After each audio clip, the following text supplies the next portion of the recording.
Welcome. My name is Danielle Snyder, and I'm going to talk about self-compassion today on behalf of HPHC and the Tufts Health Plan.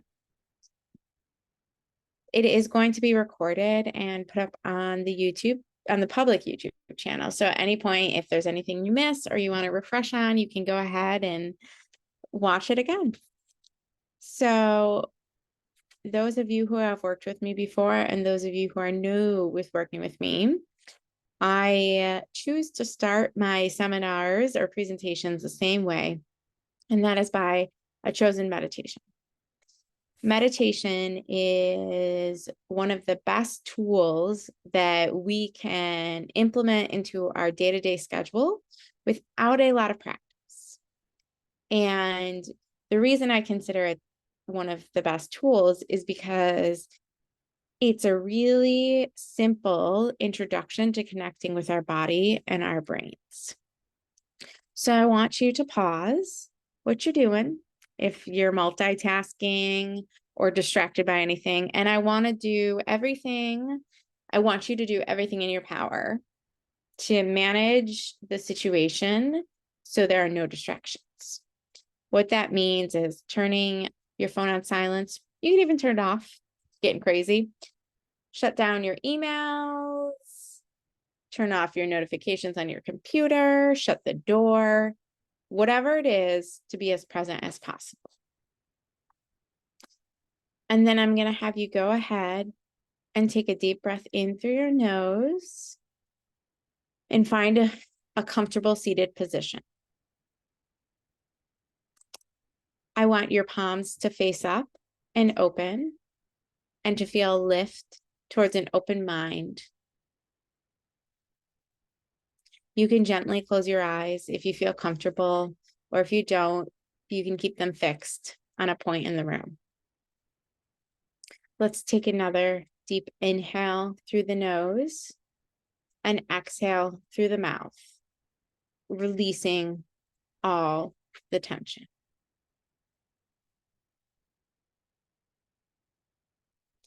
Let's take another intentional inhale and exhale.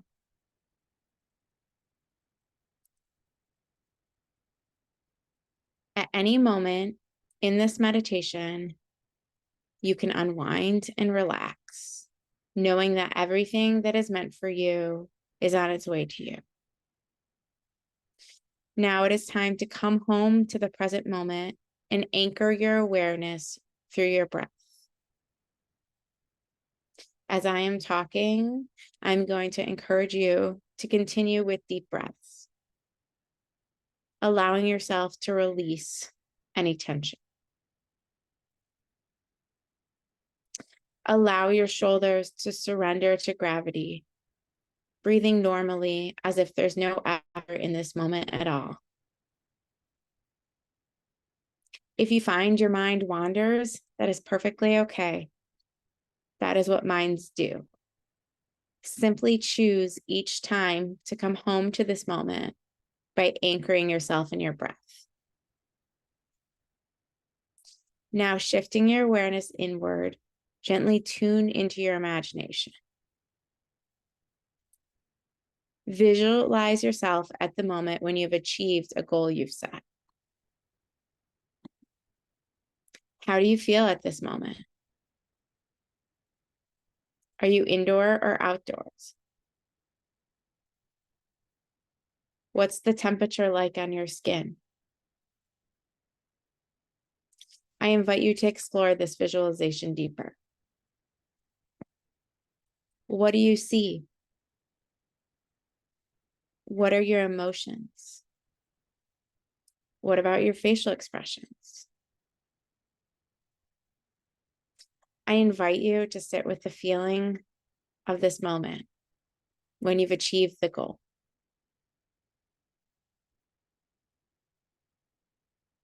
Now, I want to have you visualize your future self picking up a notebook and pen when you've achieved your goal. Visualize yourself writing down a few things that have helped you get to this point. write down what you are grateful for.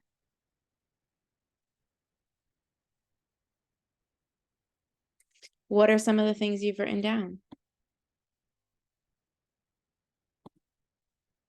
When you are ready, I invite you to visualize closing the notebook and slowly shifting your awareness back to the room. Allow yourself to sit in this space holding these emotions. Allow the vibration of the moment to settle within you.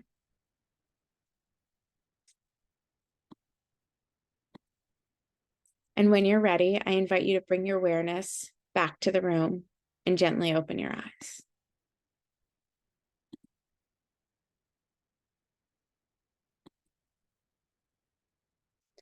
As you are opening your eyes, I want you to take out or find a piece of paper and a pen. And I want you to write down 3 positive statements about yourself that came up when you visualized completing the goal.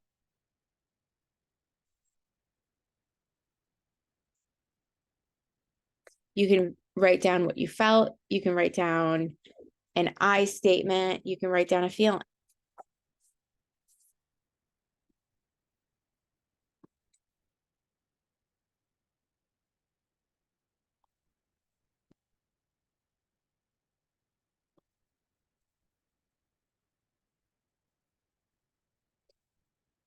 And then comes the challenging part of this exercise. I want you to post it or put it somewhere you can see it. And I want you to read it out loud to yourself every day. It might feel silly. Actually, it probably will feel silly. But the reality is so often we are visualizing negative things that are going to happen, or we stay stuck and feeling hopeless or helpless, or even just living our day-to-day life in a routine pattern where we're not allowing our brains to expand and think about how we can be more compassionate to ourselves, or how we can start to believe that change and growth is possible. So that is the first start of welcoming self-compassion into our lives.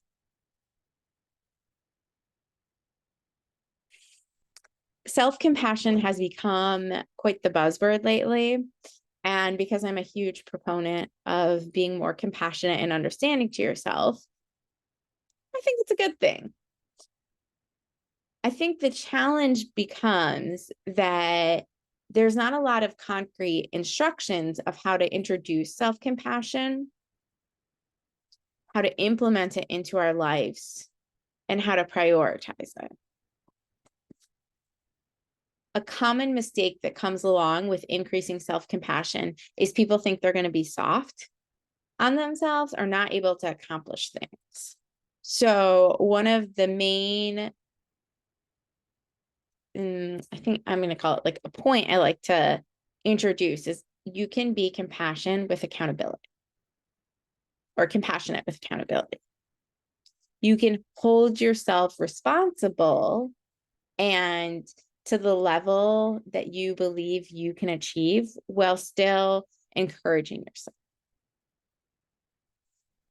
What happens when we are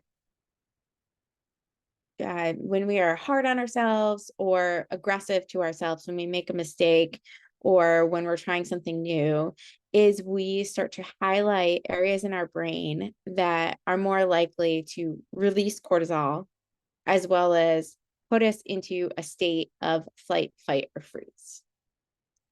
For a long time, the research, especially like in sports or discipline, has said, no pain, no game, or, if people don't receive negative punishment and aggressive feedback, they're not going to understand how to make changes. However, when we offer different paths like curiosity, growth, accountability, it helps people be able to stay present during these discussions accountable to the challenges that they had, and make a plan moving forward. So for instance, if, I don't know why the first thing that came to my mind is thinking of the trash, but let's say you forget to take the trash out. You have a couple different options. You could beat yourself up over it. You get really mad. You could throw something, or you could acknowledge that, yeah, that wasn't great and you're frustrated by it, and it's okay.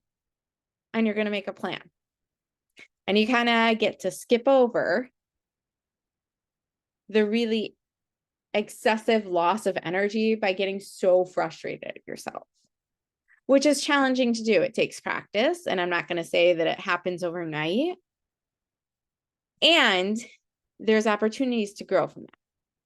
So you still have to take out the trash. You still got to figure out what to do with it, but you also don't have to add to the load getting so angry that you can't function. So compassion and self-compassion is accountability plus understanding. There are so many benefits to self-compassion, and there are more and more studies that are being done to better understand what the benefits are. And so I'm going to just rattle them off really quickly, even though I'm sure if you're in this room, you're already seeking to be more compassionate, but I think it's helpful to hear. And so they've been doing these research studies to see how self-compassion helps to improve functioning. And they're learning that it often increases energy levels, there's better physical health, lower rates of depression, better stress management, and longer lifespan. So positive psychology is a form of psychology that really encourages learning how to focus on growing and strengths and resiliency. And in 2017, they did this study where they found that our thoughts, both positive and negative, don't just have psychological effects, they also have physical effects on our body. Advantages of positive thinking include less stress, better overall physical and emotional health. So what happens when we are growing our self-compassion is we actually start to release different hormones in our brain. When we are stressed and frustrated, we're quicker to release stress hormones. Sorry, we just got a question asking me to cite the authors and the name of the article, and I will definitely do that at the end. So when we are stressed, it is easy for us to focus on that stress, and we are going to continue to allow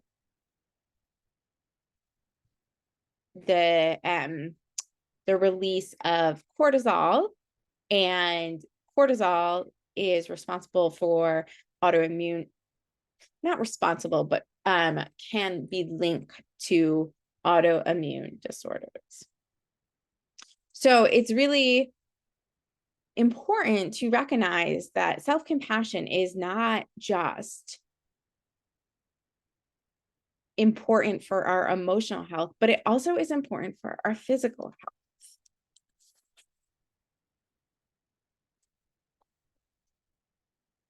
When we are able to come from a place of self-compassion, we start to look at challenges as opportunities to grow. And I often like to define resiliency because it is a part of learning how to deal with when things don't go our way. So rather than letting difficulties, traumatic events, or failure overcome you, resilient people find a way to change course and can continue to move towards their goals. The reality is that we're all going to make mistakes, and training your brain and yourself to feel empowered to move forward when you make a mistake helps you recognize your assets and continue to grow rather than be stopped by a mistake that's going to happen at some point or another. One of the best ways to stay emotionally regulated is through taking care of ourselves. So as we are starting to learn how to be more compassionate about ourselves, one of the hopes is that you take care of the foundation. And I'm thinking of Maslow's hierarchy of needs, of all of the foundational support that makes us better able to regulate emotionally. And at the bottom of that is safety. So that's physical safety, emotional safety, and also taking care of ourselves. So what that means, which is often very difficult as I am starting to introduce self-compassion, is making sure you take care of those basic needs. So making sure you're sleeping enough, making sure you're moving your body, eating a balanced diet, and offering opportunities for stress release. When we're really busy, it is extremely difficult to manage our emotions. And so self-compassion so there's like the management of emotion, which is kind of on the bottom of the foundation. And then self-compassion is going to be higher up and more difficult. So when we are able to manage our emotions, we can also introduce self-compassion. So I want you guys to quickly just think about what you are doing in terms of taking care of your basic needs. Are you getting enough sleep? Are you eating enough of the right things?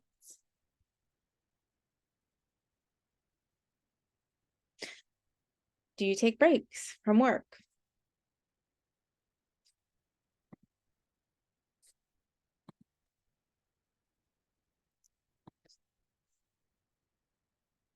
Those are all really important components to introducing self-compassion. We can't expect self-compassion to come if we are not also taking care of those needs.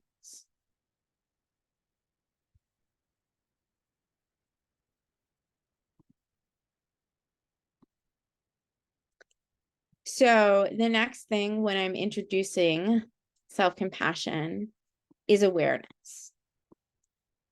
And we have to become aware of those automatic thoughts and mindset as we start to introduce compassion. So often it is really easy to get stuck in believing our feelings are true. And so we will use certain phrases that are really impactful to how we see ourselves.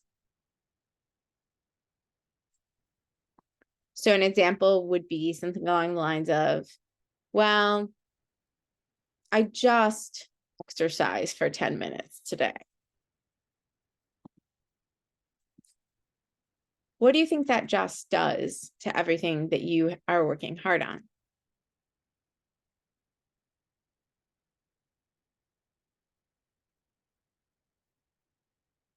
It doesn't honor all of the work that you have attempted to do in order to create those changes. And so awareness is a really powerful opportunity to start to build self-compassion. Writing down these thoughts can be helpful to work on reframing them and challenging them. often we are stuck either thinking about the past or the present, and the practice of being present is another concept that helps us focus on what we can do in this moment.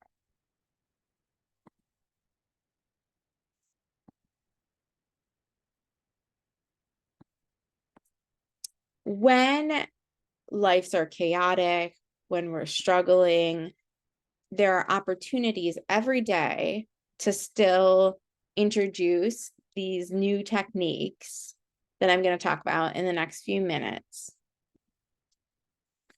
So, gratitude for yourself and gratitude for the environment that you're living in and the people around you is a skill that you can utilize to help your brain start to also focus on positive things.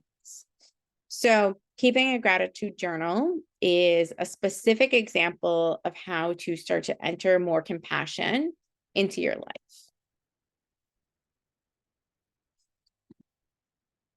When we are challenged with automatic negative thoughts, in using a gratitude journal, we can also look at our gratitude journal and see some of the elements of our life that are going well and what we are doing.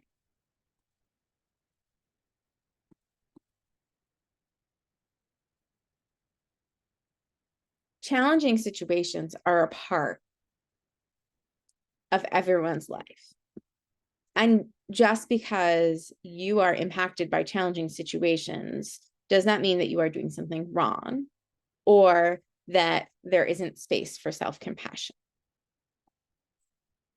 The busier we are, the less opportunity we have to pause, be present, and work on growing our self-compassion and our understanding. Sometimes self-compassion means setting a boundary, even though it's really hard. It can mean taking a step back. It can mean introducing breath work into your day for 3 minutes in between clients. So there's no specific plan for self-compassion in terms of what is going to work for you, but by paying attention to your thoughts and building your inner confidence by being aware of what you're telling yourself, you can start to shift that mindset. An example of shifting mindset would be the desire to label. And so often there's I'm trying to think of the word, but like our brains are really good at thinking black or white. So, for example, foods are either good or bad. And I talked about eating a balanced meal, and that I use the word balance very intentionally because balance means you're going to have food that's for your brain, you're going to have food that's for your body, and neither is good or bad. And so a thought or an unhelpful thought would be saying something along the lines of, I can never eat dessert again. Look at what I did. I ate the cake. I never do well. Those are not compassionate statements. In fact, they're not helpful statements. They just make you feel worse. Your brain is releasing these cortisol hormones because you're talking negatively to yourself and you just feel really crappy. So a more self-compassionate thought with accountability would be along the lines of, I can eat dessert and cut back on something else. Or one slip up is not the end of the world. I can get back on track. And here's how I'm going to do so. Do you see how easy it is to get into that spiral of beating yourself up over something you're not proud of? But the something you're not proud of and beating yourself up doesn't give you the opportunity to grow or change. It keeps you stuck. So when we're thinking, let's say, about trying exercise, and same thing, we want to hold ourselves accountable because let's say it's really important to exercise to keep our foundation strong. So sometimes someone I'm working with will say something along the lines of, I don't have the willpower to exercise. A self-compassion, accountability opportunity is allowing your brain to think, yeah, that it is really hard to change habits, but I'm going to start with small steps and progress slowly. So within that mindset reframe, you acknowledge, yeah, I'm being really, really hard on myself and not giving myself room to grow. And this is not helpful. So I'm going to either reframe it myself or ask for support from someone who knows me and can help me challenge those thoughts. We and society has spent many years teaching us that being tougher, being harder on ourselves is the way to go. But it does not serve us or make changes easier. Changes are really hard. And within our words, we can grow our self-belief, which makes it a challenging thing, changing, a little bit easier. So we had a question in the chat, and I am going to, it's the article I got that quote from about the physical implications of negative self-talk was through the, it's called Positive Psychology and Physical Health, and it's through the AMJ Lifestyle Medicine. And it talks a lot about positive psychology, and I am going to pop that in the chat. And we have a few minutes left, and I want to open it up for any questions that anyone else has. One of the most important things that I would like you to take home from this discussion is that introducing small, manageable steps is the best way to start to change and grow our mindsets. So rather than expecting ourselves to just be compassionate, the work would be, I am going to start to learn how to be aware when I'm negative. And when I'm negative, I'm going to write it down. And then as I get more comfortable acknowledging those negative thoughts, I am then going to introduce the next step.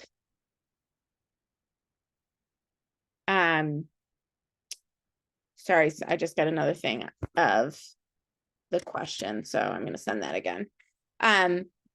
When I start to introduce the next step, I will be prepared at knowing where I want to start.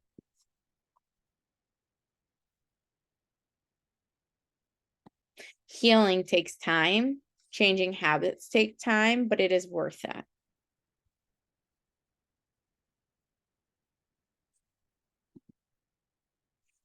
Thank you all so much for coming and talking about something I'm so passionate about. Feel free to send me an email, DanielleRSnyder@gmail.com, with any further questions. Take care.